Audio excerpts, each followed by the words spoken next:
പിന്നെ വീഡിയോ അവസാനം വരെ കാണണം. അവസാനം ഇതിന്റെ ടെസ്റ്റ് നടക്കുന്നത് അവസാനം വരെ കണ്ടിട്ട് കാര്യമുള്ളൂ, അല്ലാതെ കണ്ടിട്ട് കാര്യമില്ല.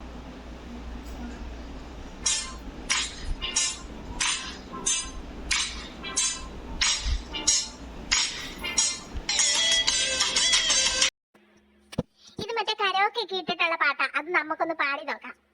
തങ്കം താരില്ലേ പൂന്തിങ്കൾ തിടമ്പ് തട്ടാറായി പോരില്ലേ തൈമാസപ്രാവ് താരം കൊരുക്കും നിൻ തൂവൽ കിനാവ് ചേലോടെ ചാർത്താലോ ചെമ്മാന ചേല മൂവന്തി മുത്തേവി കാർക്കൂന്തൽ മെടേണം മാണിക്യമൈനെ നീ കച്ചേരി പാടേണം കല്യാണം കാണാൻ വരേണം കണ്ണാടി മുള്ളി കല്യാണം കാണാൻ വരേണം.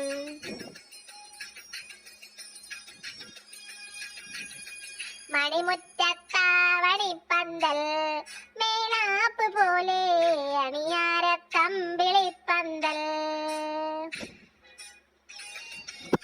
ആ പാട്ട് കാളിദാസനാണ് ഇട്ട് കേൾപ്പിക്കുന്നത്, വീഡിയോ കാണിച്ചു കൊടുത്തു. ഓക്കെ. അപ്പോൾ പിറ്റേ ദിവസം അവൻ കാളിയെടുത്ത് ചോദിച്ചു, നമുക്കിത് ചെയ്താലോ? പറഞ്ഞു, ഒന്ന് സുരേഷ് അങ്കിളിനെ വിളിച്ച് ചോദിക്കുമെന്ന് പറഞ്ഞു. അങ്ങനെ എന്നെ വിളിച്ചിട്ട് ഞാൻ ആ പാട്ട് ഇന്നലെ കാളിദാസൻ കാണിച്ചപ്പോഴാണ് കണ്ടത്, നന്നായിരിക്കുന്നത്, ഞാനതൊരു വീഡിയോ ചെയ്തോട്ടെ എന്ന്. ഞാൻ പറഞ്ഞു, അതൊക്കെ നിൻ്റെ അവകാശമാണ്, നിനക്ക് തോന്നിയാൽ ചെയ്യുക, അത്രയേ ഉള്ളൂ, എൻ്റെ അടുത്ത് ചോദിക്കാനേ പാടില്ല എന്ന് പറഞ്ഞു. ചെയ്ത് പിറ്റേ ദിവസം എനിക്ക് അയച്ചു തന്നു. അങ്ങനെയാണ് ഞാൻ കാണുന്നത്. അല്ല, സുരേഷ് അത് കണ്ടപ്പോ എന്താ തോന്നി? ഇങ്ങനെ സുരേഷ് അതിൽ അങ്ങനെ എന്റെ സീൻ അവരങ്ങനെ ചെയ്യുന്നില്ലേ, അതുപോലെ എനിക്ക് തോന്നിയുള്ളൂ.